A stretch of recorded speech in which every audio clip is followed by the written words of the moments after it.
Hello, everyone. Welcome to another edition of the Orthodox Nationalist. This is Matthew Raphael Johnson. I want to thank everyone for your help and support. I imagine there's probably never going to be a time where I don't need it. But for anybody, any of us that attempts to do this full time, which is the only way to do it, especially in an academic capacity, donations from my friends and supporters is really the only way to keep functional. There's no room in academia for me. My student evaluations, which are the main way that a professor gets judged by students at the end of the semester after grades are in, are unheard of. I mean, they're all pinned to the highest level, even students that don't do well. I'm very good at what I do. And yet that's not enough. So that means people like me, in order to function, have to rely on people like you. And it's humbling in a good way and a bad way. I want to continue to thank you for your support and during this time. When I started this show 10 years ago, I stressed something that was very essential to me. And the two related concepts were the old Orthodox, the old believers, and its relation to the revolutionary Petrine state, the state of Peter the Great, roughly around the turn of the 18th century. And how absolutely essential this was to the Orthodox Church, how essential it was to Russian and European history and the history of theology. I have a book out, Sobornosti, which I wrote a long time ago, which is still available. If you go to my site, russjournal.org, it could take you to the Hromada Press. It used to be on Deapara Press. But now is Hromada. Hromada is the Ukrainian word for community, and it's a small group that uses Lulu as their binder, and most people are using Amazon now for that. But there's really the way that the publishing industry is changing, and this is how pretty much everyone's doing it, and they hold down costs to a great extent, and authors get to keep far more of their money than they used to. But even established publishers will use these kind of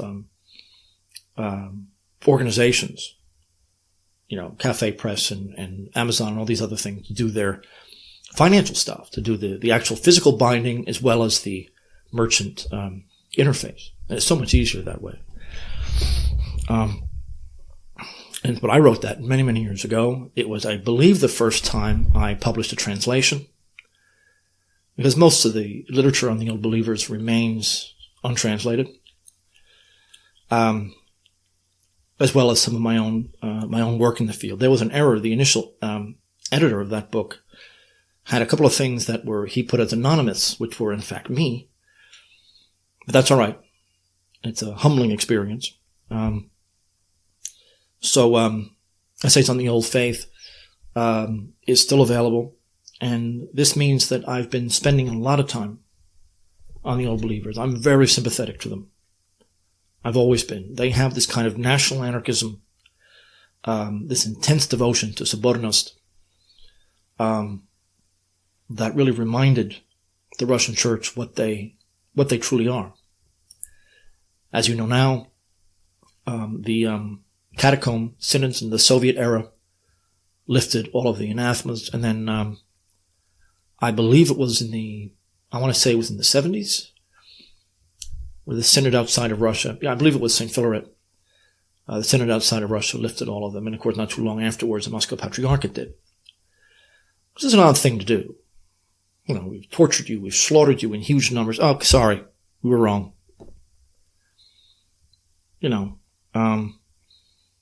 It's just an odd thing to, very quietly lift the anathemas.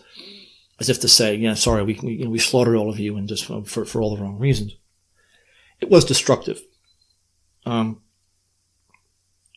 Solzhenitsyn was a lot like me. We part of the regular Russian Orthodox Church. I'm under the synod of the former Metropolitan Vitaly, Ustinov, bishop in Russia, and then which, to be honest with you, is I'm not saying it's not an old believer group. We have a lot of old believer people in it. And I mention that because there's some of us, Alexander Dugin, Solzhenitsyn, who are kind of on the border. We're part of the mainline church, Russian church, but we're highly sympathetic to the old belief and incorporate much of their vision into our daily work. The fact is, they were correct. They were right. Nikon was not the face of evil. Some of the priestless old believers, the sectarians, just got to the point where he was literally a demon in cassocks, and they made up stories that he had icons of Mary and Christ sewn into his slippers so he could step on them. I mean, ridiculous things like that. There is a phenomenon in social science. I'm not sure if anyone has actually named it yet, but when you are a part of a movement, a militant movement, of course you have to paint your opponents in the worst possible way. But when you go even deeper, when you drop out of society, or when you even kill someone in some guerrilla insurgency, lose everything, what would happen if you were wrong? Well, what people will do is paint their opposition in such demonic terms that everything that they've done is justified. They have no choice in the matter. If you are part of a militant group that has killed people, that is engaged in some kind of terrorism, you've dropped out of society, you've given up your life, so you could be a part of this group, there is about 0% chance that you're going to suddenly say, oh, geez, I'm wrong. Sorry, I killed you. What's going to happen is that you're going to end up, you know how you have no choice but to paint your opponent in absolutely demonic terms. And that's what happened with especially the priestly soul believers and Nikon. The biggest problem with, by the way, the term old belief came from the court of Catherine the Great. Old Orthodox is usually the accepted term. There's nothing wrong with old believer, but talking with someone who doesn't really know can get confusing. My prayer books I have from Erie, Pennsylvania, all have Old Orthodox on it. Old Orthodoxy is old. But there's a very close connection between the reforms of Tsar Alexis and Patriarch Nikon and then the rise of Peter the Great afterwards. I'm of the opinion that Peter really is close to a demonic figure, not Nikon. Nikon may have been wrong, but he didn't realize that. He couldn't possibly have foreseen the destruction that his reforms would cause.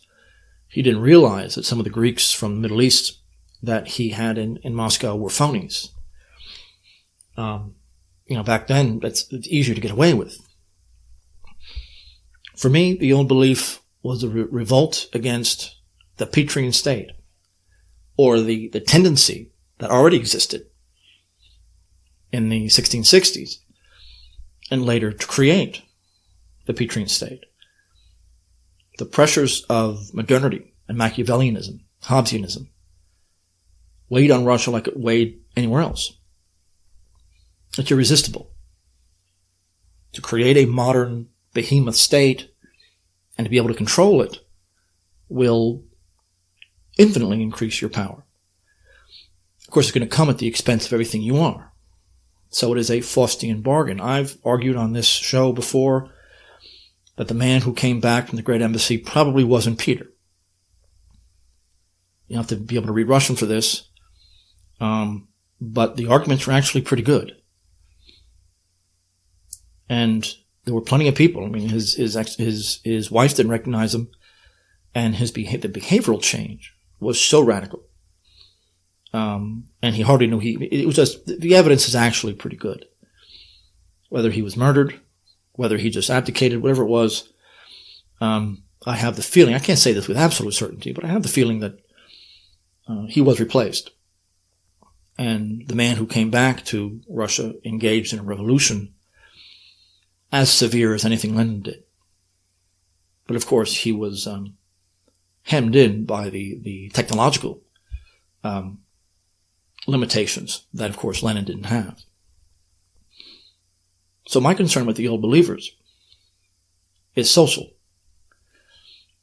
Now, for those of you who don't know, the old Orthodox were a national reaction, especially of the peasantry, to the existence of a Russian empire rather than a Russian nation.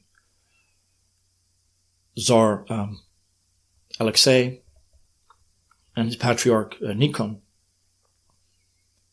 had this vision of creating an Orthodox empire that would include the Middle East and parts of Greece and the Balkans. Because at that time, it was very clear that only Russia was the only functional state large enough to really protect Orthodoxy in any kind of a way. Orthodoxy was Russia at the time. But the larger this entity becomes, the more powerful it becomes, the more distant the state is from the population. To build an empire rather than a nation, and nations and empires are very, very different from each other, you have to have a ruling class. You have to have a class, and of course at the time, the ideas to create one came from the West. It came from Prussia, it came from Sweden, and to a lesser extent from the Netherlands and France. But Russia didn't know serfdom prior to this. The peasant commune contracted with landlords. It was a relatively equitable situation until Peter created the Western notion of that kind of peasant exploitation, which became very radical in the 18th century. It never reached the extremity of the Polish version. But Russia generally had a free peasantry. We're going to get to what the Russian word for freedom is here in a minute. But in 1666 and 1667, a synod was called that anathematize the old Russian prayer books and services and icons prior to that. It was a revolutionary synod. It did that by removing the synod of the 100 chapters from Ivan the Terrible. There was no good reason for this. But in a way, it completely rejected the notion of the Third Rome. The Third Rome was a nation.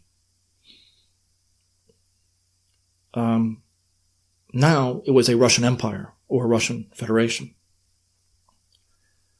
I want to note that the year 1666 isn't significant.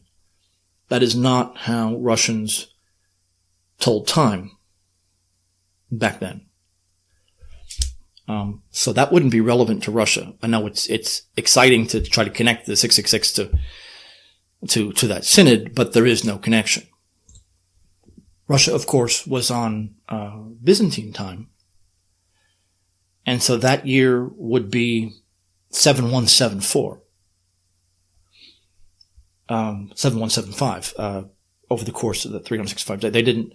Now, when Peter the Great took over, he changed that, and he removed the Byzantine calendar and began, which is figured from the time of Adam, to the modern calendar, which starts at the birth of Christ.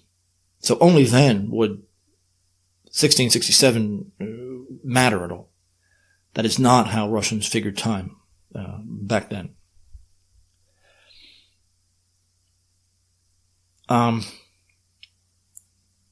St. Petersburg was Peter's revolutionary city. I've said this many, many times. I've said it 1,000 times over.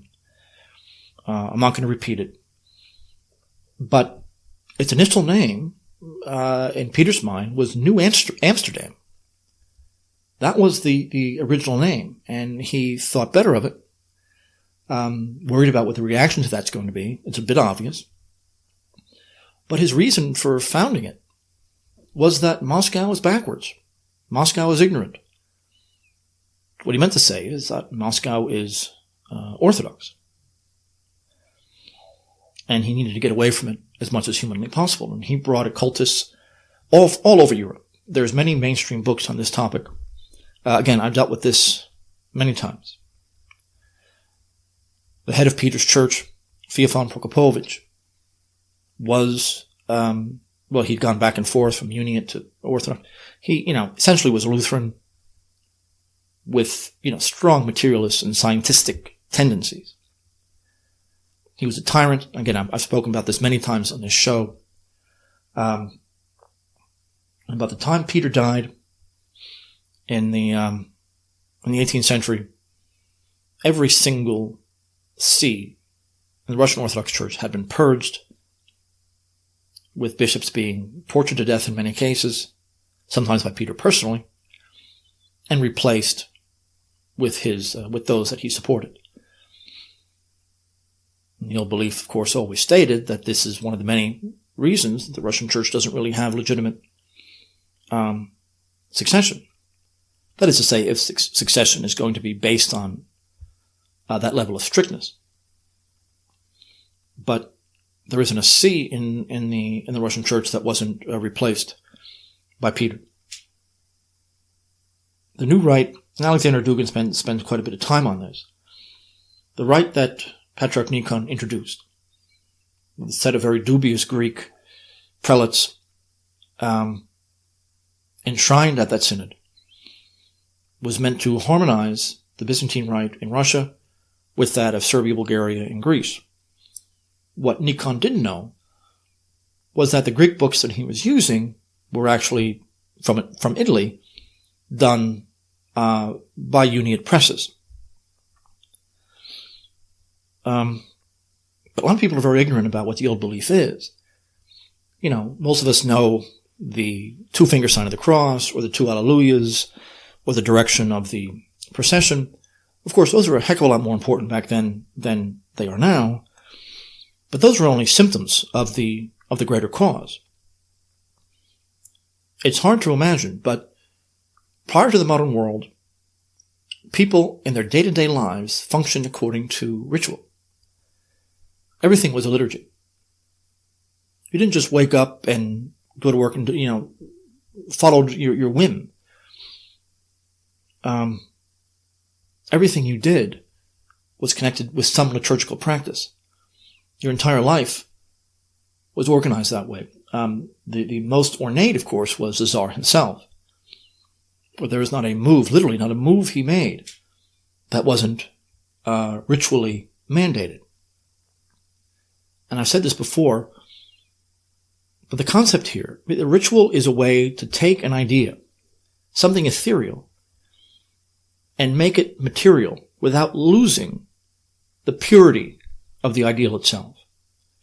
We know that when an ideal is manifest in politics, human beings get their hands on it, bureaucracies get their hands on it, it ends up being distorted. It ends up being maybe destroyed much of the time. This has always been a problem. The ritual is the closest human beings can come to taking an ethereal idea and rendering it pure in the material world. The problem we have now is that most people don't know what those symbols are. Even Orthodox people, they love the liturgy and the churches, but they don't realize that every move, every piece of furniture, everything has meaning within either the life of Christ, the life of the church, or even the cosmos as a whole. This is all going on at the same time. The lowliest peasant in medieval Europe, in old Russia, knew this. He was very literate. Just not necessarily in words on a page often, although he had the missal memorized anyway. But he was literate in a far more important arena, and that is that of symbols.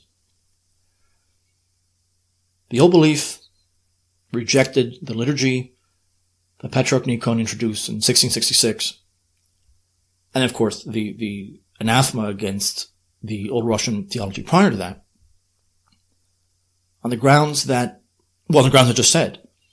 You can't change the liturgy without changing the ideal upon which it's based. Not only does it alter the theology, but it alters day-to-day life. Russian concept of freedom is identical to the concept of the Sobor. Svoboda is a word. I remember Ronald Reagan made the claim that there was no Russian word for freedom. It's a stupid comment. Some speechwriters said that. But he's right in the sense that there's no word in Russian that refers to negative freedom. When an American uses the term freedom, he's referring to the ability to do whatever your passions desire, whatever your will demands, without external constraint. But that's a very alienated, modern idea. That was inconceivable in the medieval or even early modern era. But even svoboda is a relatively late word in the Russian language. It's connected with freedom and truth. It's not to be a slave to your passions, but to be a master of your passions. I've said 1,000 times that there's a huge difference between freedom and autonomy, between freedom and independence. The negative concept of freedom really didn't exist. It was meaningless. That's a 20th century capitalist consumerist idea. If you have no external constraint and you're still being driven by your passions, then you're not free. The sva, in the beginning, for the root term, means own or yourself, so to speak. The concept of svojstvo, the Russian word for estate, a much older Russian word for estate, or class, or position, role in society, is connected to the word for freedom. And that's interesting because it suggests that only within the community and your role in the community can you have any meaningful action. It's freedom and truth. It's never just a negative freedom, because the notion of not being master of your passions is the opposite of freedom. Now, the old believers believed that freedom could be found in the fealty to Rome. Now, that's Rome as an idea, not as a place. The Talmud condemns Rome and Romans all over the place. They use different code words. You have to go to the encyclopedia to figure it out. But Antichrist, or this whole Adam Kadmon, Jewish Messiah kind of thing, functions as a destroyer of Rome. Ukrainian writer Zechariah Kopnitsky, in the Kievan era, actually predicted the coming of Antichrist in this period of time, but that this is a gradual conquest of the world by these forces. He even predicted there's going to be a period of time there's going to be a lack of sacraments, that everything's going to be taken away from an ungrateful Christian people. The old believers, as Alexander Dugin would say, were Russia, the purest manifestation of the Russian idea. The liturgy is a product not just of Byzantium and Bulgaria, and even the old temple liturgy. It's all connected. But small accretions connected to Russia's own experience. The liturgy is extraordinary. And Protestants who are alienated from the liturgy are alienated from their own culture and tradition, because it's all congealed in liturgical forms. And you can't blame someone for not understanding it. It's a lot of work to extract all of the meaning in the symbols that the liturgy is manifesting. After a while, it gets easier. But when it's new to you and you're trying to connect one procession or one ritual action to an idea, it's a lot of work. But once you master it, you realize that this liturgy, this is the redemption of the cosmos. Nothing is arbitrary. And that's exactly what the old belief said. Freedom is impossible without the restoration of the cosmos from sin and death. The fall of old Russia, in the old believer's mind, came on Tsar Alexei's attack on the monastery of Solovetsky.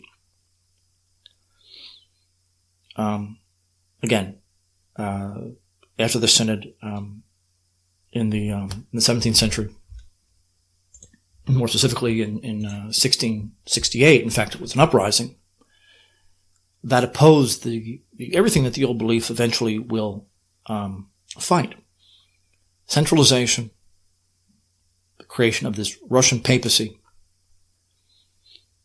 and the introduction of Western forms of feudalism in the Russian context. And it's only a few years.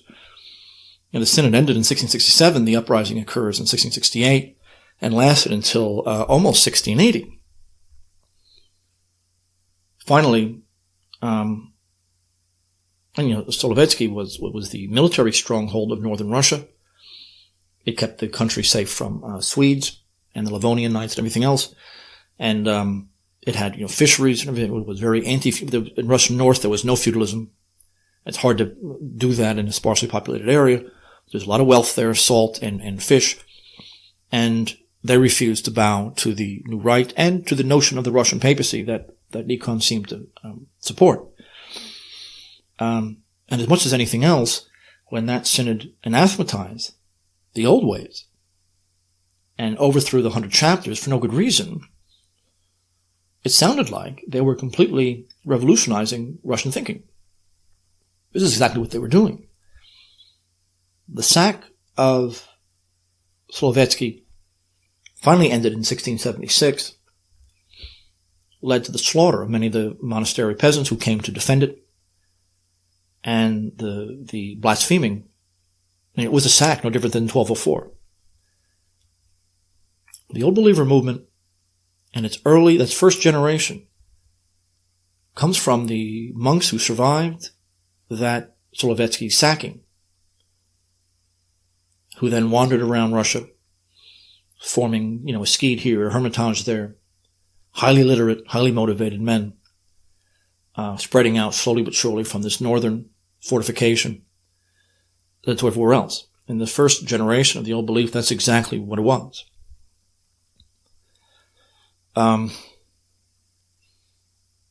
Now, unfortunately, immediately two factions emerged.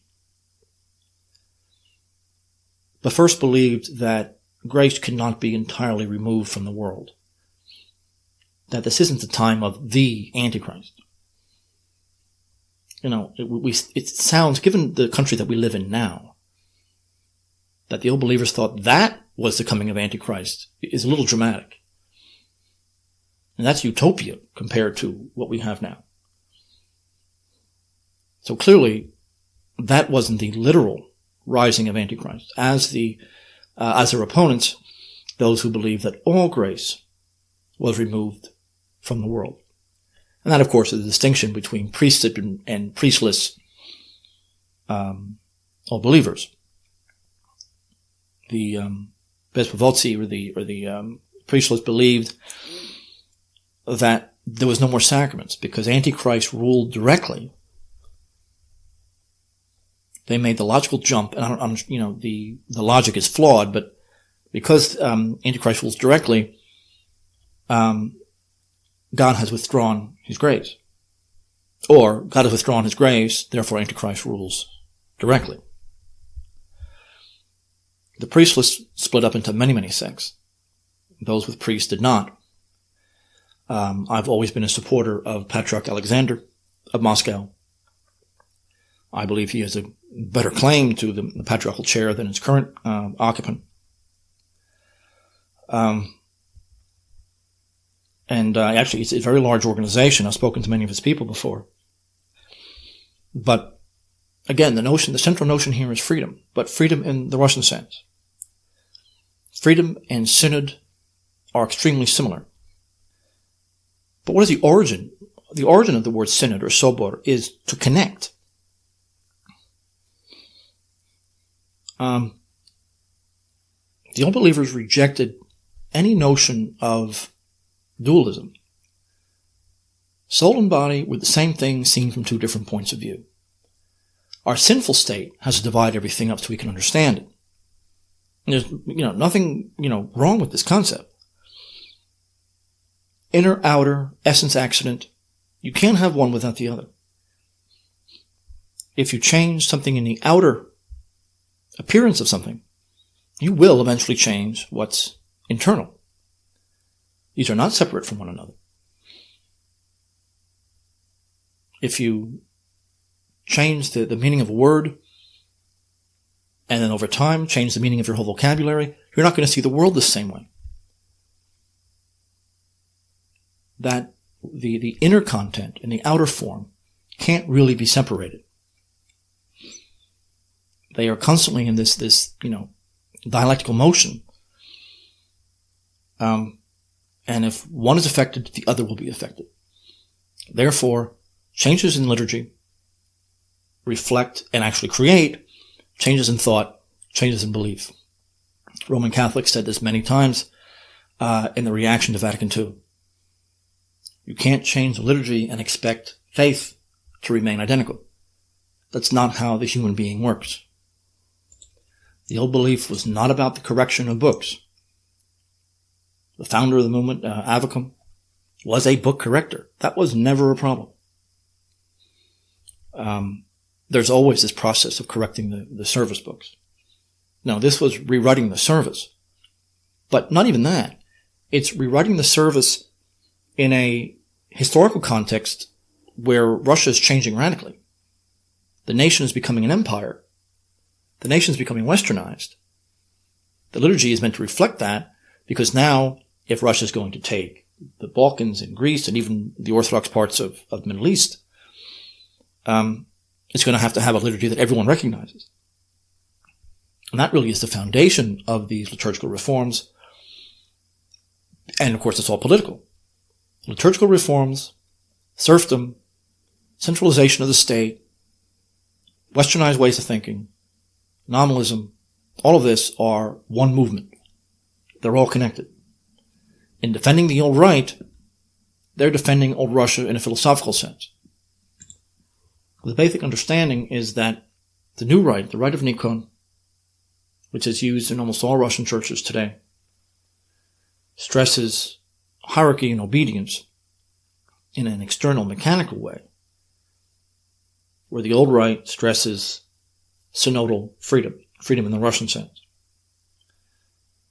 Family is the only social reality among the Orthodox, especially the old Orthodox, because the tribe would be the extended family. The table of ranks, which was the old hierarchy, the system of precedent in Russian government, wasn't just who gets to sit close to the Tsar, although this is what the history books will tell you. No, this is a development of tribal bonds, local histories. Peter the Great had all of this burnt and destroyed.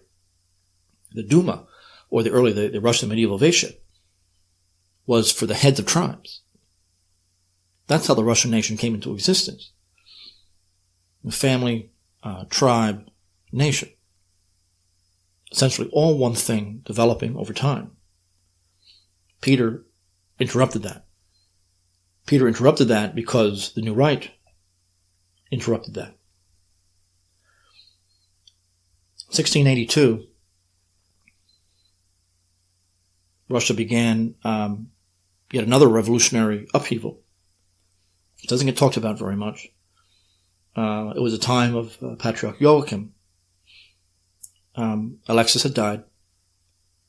And Patriarch Joachim and the Duma elected Peter the Great, who was only 10 at the time.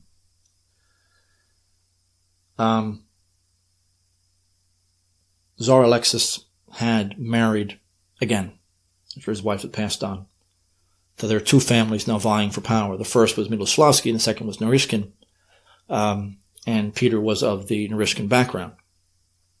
So you had two families, both related to Tsar Alexis, and they wanted to kill each other. And it seems that the Miloslavskys grabbed onto the Old Believer movement to keep Peter from becoming monarch. The regent was his half-sister Sophia, who did mock the Old Belief. Many people call them ignorant peasants. They still do that today. She was regent from 1682 to 1689. But there was a revolt against Peter and that family right away. The minute this man was elected, it was as if the new right found its champion. There was an immediate revolt. It's like this demonic energy came into existence. The Streltsy, or the elite guards, the archers in Moscow, revolted and tried to depose Sophia. The archers were supporters of the Old Believers. Most people were supporters of the Old Believers. And of course connected to the Miloslavskys. Ivan Kolvansky was supposed to be put in his place as a prince and the head of this elite unit. And it was eventually put down with tremendous violence. I mean, extreme violence.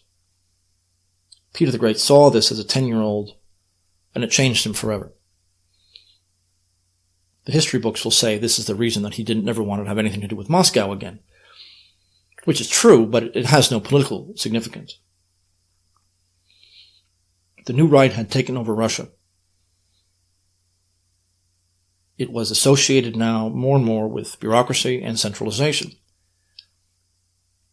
And with someone like Peter, it fulfilled every apocalyptic prophecy that the refugees from Solovetsky had stated, almost like clockwork. Patriarch Joachim called the Synod in 1681, 1682. He wanted to begin to build the church in the West. More bishops, more dioceses. There, of course, he thought the new right would work because these are people who were used to the Greek usage, or what they thought was a Greek usage. This was not ancient Greek usage. Nikon believed that the Greek books that he was using, went back to the apostles. That simply wasn't the case. They were actually quite modern. And the other thing he did was to declare war on the Old Believers. Especially after the Streltsy rebellion meant that the state now was going to smash this movement. He considered the Old Believer movement a civil war. And so he said that when they get arrested, they're going to be handled by the civil courts, not the church courts. One of the main centers of the Old Belief was settled by the Solovetsky monks, and it was at Vig. And they actually turned out to be almost a lay monastic community in Russia, and they centered on the idea of Christian work in the midst of evil, in the midst of a dying world. It was a strict monastic life that were based on about 50% of the Vig monastery was from Solovetsky. The Vig refers to the Vig River in the Republic of Karelia, and it became the center of the Pomorian movement or the priestless movement, and really this intellectual, and almost the physical center of the Old Believer movement in Russia as a whole. They had ironworks there, and this is one of the reasons that Peter the Great kept it going and didn't repress it. As a result, they wouldn't engage in criticism of the monarch. Vig was one of the places that began to wonder early on if, in fact, the man who had come back from the Great Embassy in Western Europe was, in fact, Peter the Great. And the priestless or the more radical people, again, the grace had completely been removed from the world, were absolutely convinced of this. And this became an article of faith for them. Again, this is all Sovietsky refugees, so they had this burning contempt for the new right, which started this entire thing. They worried about the signs of spiritual death that they saw around them, and what that means is the spiritual death that modernity brings. Again, the new right is about the forceful destruction of the medieval mind and the forceful introduction of the early modern. The signs of spiritual death, first of all, is the rejection of liturgy.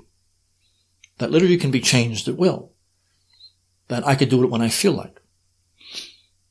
But it's often the case that it is a struggle. By the way, today is the Feast of the Dormition. And, especially when you're by yourself, liturgy, doing the liturgy all the time, it's very difficult. Motivation has to be there. That spark has to be there. But connected to that, the second thing is the lack of mutual aid. The slow, so the connection of the word sobor really comes from the word to connect. When those connections, those bonds of trust begin to suffer, faith in God and faith among Christians falls apart. And the third is interesting, and this is a result of the first two, and that's parasitism. That the modern state, the modern world, creates a class of people who live according to rents. That they could use their political position to extract resources for no real value. And a usurer, for example, lives according to this. They're not producing anything.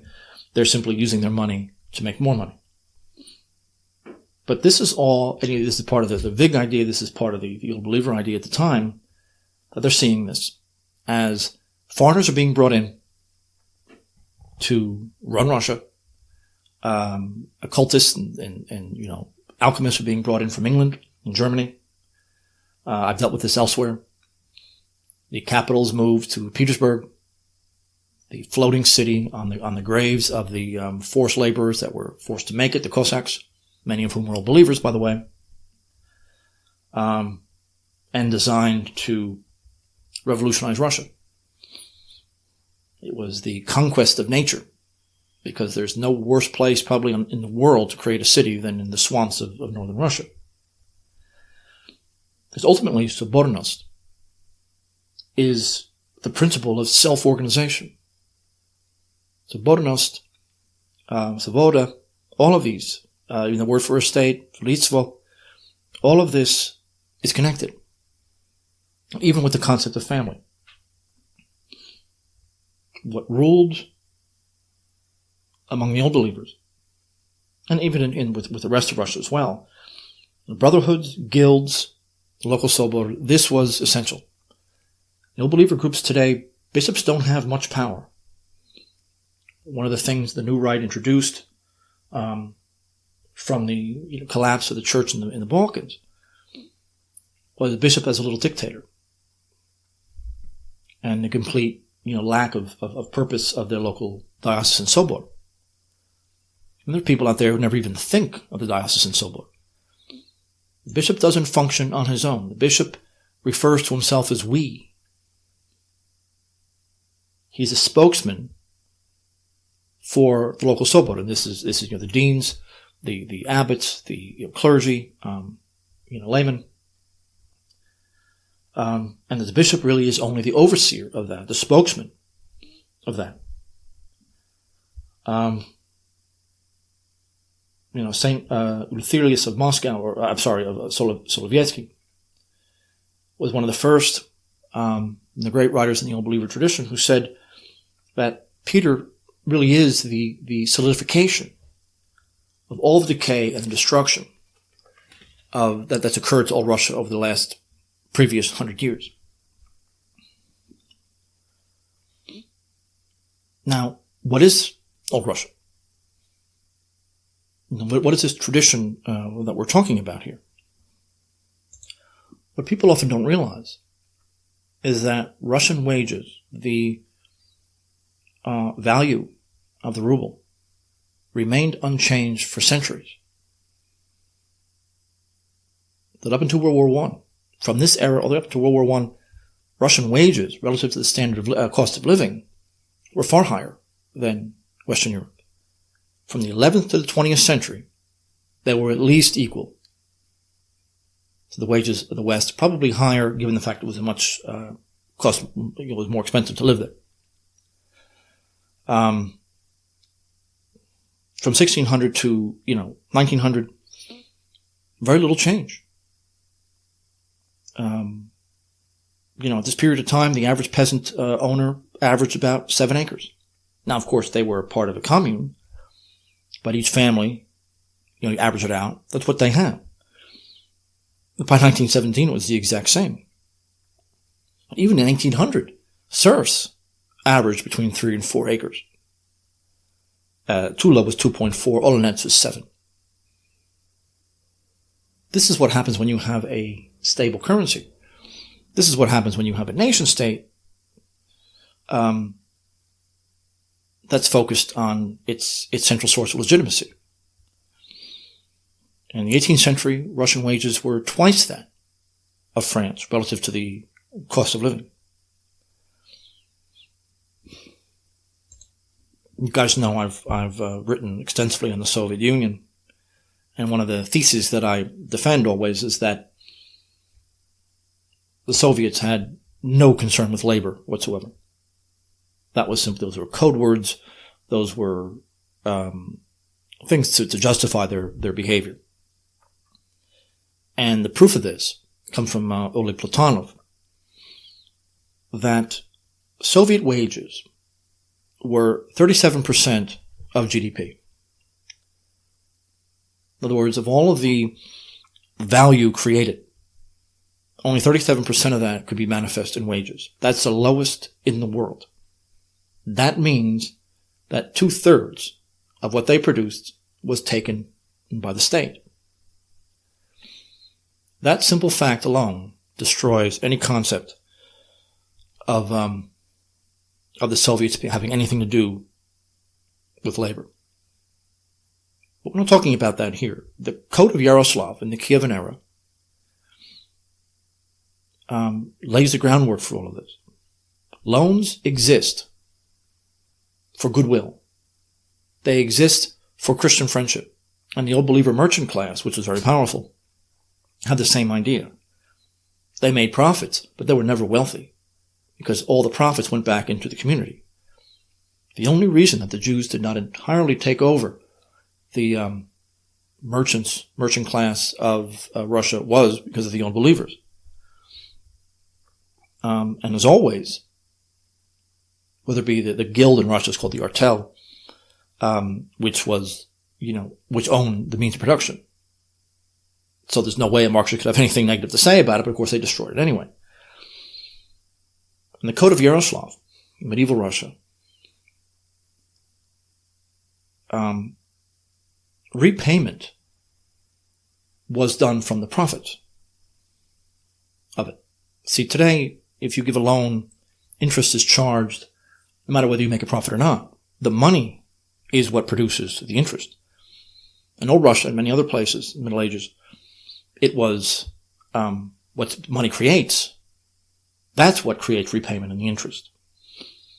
So if it went under, then there was nothing left. Of course, you couldn't charge interest anymore, but there was no interest. Interest referred to the portion of the profits that the lender gave. So the ownership of capital was from the guild regardless. And the guilds were increasing substantially, even in the 19th century. Labor was seen as a moral act. And prior to the Soviet era, Russia had an excellent work ethic. There was no concept. The Old Believer merchant classes became very powerful in the 18th and 19th century. And wealth could never be seen for its own sake. There was never anything outside of the community. And what saved these very huge Old Believer communities was his merchant class, despite the persecution of the Russian state against the Old Believers, from 1666 to almost, Decree of Toleration, 1905, it grew tremendously. About 2/3 of the Russian peasantry were a part of the Old Belief in one way or another. But changing the calendar, and we mentioned how, 1666 notion has nothing to do with anything demonic because that's not how they told time. Peter the Great changes the calendar. People forget what a revolutionary he was. Everything that the Old Believers said was going to happen, happened with him. They just didn't realize it was going to happen so fast. The Soviet calendar was completely remade. There were two Jews who put it together, Pinkevich and Zelkin. It was 360 days, and they had 5 holidays at the very end of the year, which is very similar to the Egyptian calendar, by the way. So it was 72 5-day weeks. And, of course, there was no Sunday. There was no time off. This was the collectivist, Stalinist calendar that was designed to create the most exploitative system that the world has probably ever seen.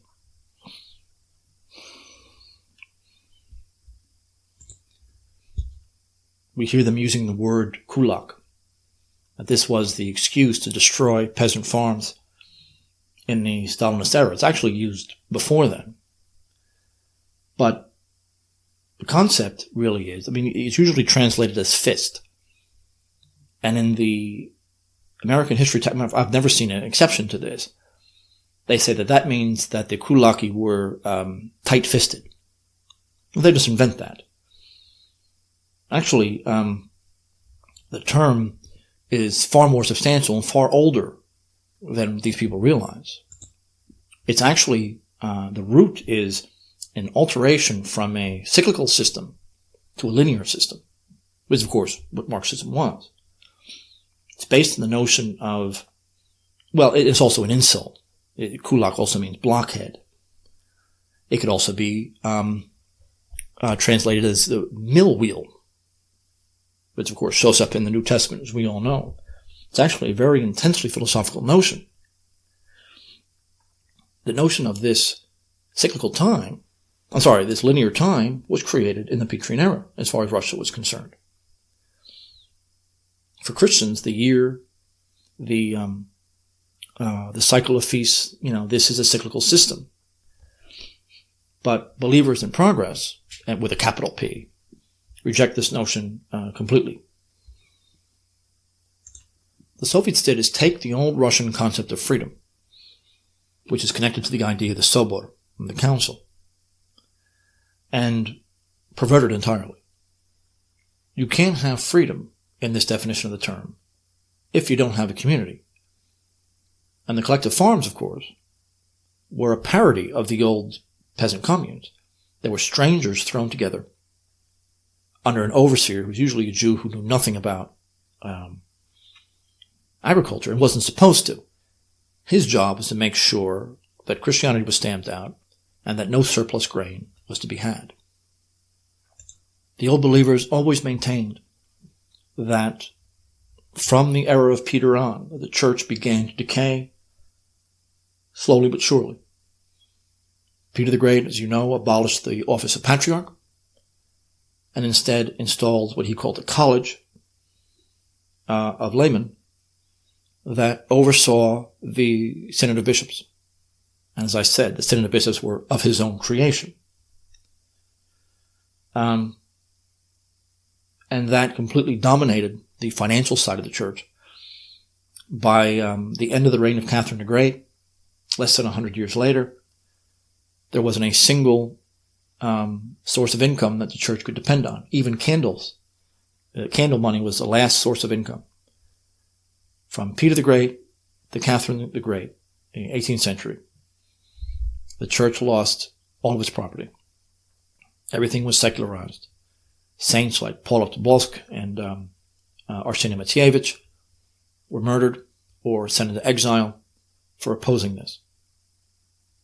The number of monasteries after Peter died were less than half of what they were when he took over. Russian population had fallen. He is no less revolutionary than the Leninists. And because of this, the church weakens. By 1900, the Jews owned over 500 million acres of Russian land. They held loans by the westernized aristocracy, which is, again, a Petrine creation, and they foreclosed on them. In 1870, the percentage of merchants in St. Petersburg that were Jewish was 6%. 1876, it was 18%. In 1900, it was 60%. And this is how they did it. This was the purpose and the very nature of the New Right and the reforms. The church weakened to the point where overwhelmingly the church supported the government of Kerensky. Only a handful of hierarchs supported Tsar Nicholas in this crucial era. But it's all essentially one motion. Once the church had this new right imposed on them, and the new westernized way of thinking, or I should say bureaucratic way of thinking imposed on them, its influence became less and less. It became formalized and mechanical. Now, of course, it created many saints. I'm not making an argument that there was nothing there. The Russian church did many extraordinary things this period of time. But especially in the 18th century, you have very few saints. You have a education system that was done in Latin. And this is because the old believers had been driven from the church. When you're best and brightest, when you're most literate and dedicated are thrown out, this is what you get. And we have the same thing with the old calendarists. When the old calendarists removed themselves from the church, for very good reason, what are you left with?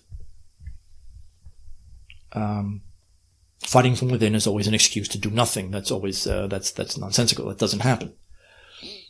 But when the old believers were, they were slaughtered in huge numbers, especially in the era we're talking about,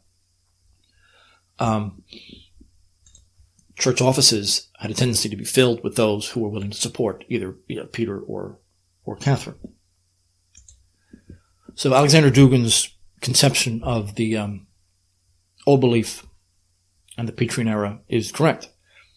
It's the decay from nation to empire. That Russia had become the notion of the Third Rome, the pillar of freedom, because it was a pillar of salvation. But in Nikon's mind, Russia had become the illegitimate usurper of the Byzantine tradition. And in that way, using the Greek rites was to bring Russia closer to the Greek Church. Again, little did he know that it wasn't the Greek Church, that these were books created by Uniate presses in Italy. This is what he wanted to believe. He did not speak Greek, but he was an extreme Grecophile. But what that meant was that the Thanar, the bankers, both Jewish and Greek, connected to the Turkish-controlled regime in Istanbul, ended up forwarding the money.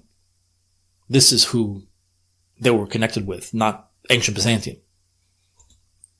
So in a way, the New Right did manifest the most salient aspects of Antichrist.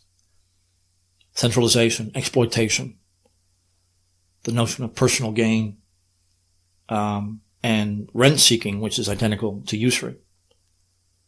This exploded once the New Right was solidified and the old was anathematized, and the resistors at Solovetsky were slaughtered. So religiously, the church was held together by fear, especially in the 18th century. So you have Masonic usurpers like Byron and Osterman, who actually ruled Russia behind the scenes. Weak rulers like Anna, or so-called Catherine the First. and plundered the country for their own benefit. This could not have happened without the New Right. This could not have happened without the disastrous consequences of Nikon's so-called reforms. The Russian Church did many, many great things since Nikon, but it's always been a crippled institution, and it took the Soviet Empire to finally force the Church to lift all of these anathemas and to recognize the wrongdoing of the suppression of the old right. The old believers are Russia and should be seen that way. Thank you, guys. We'll talk to you next time. Bye-bye.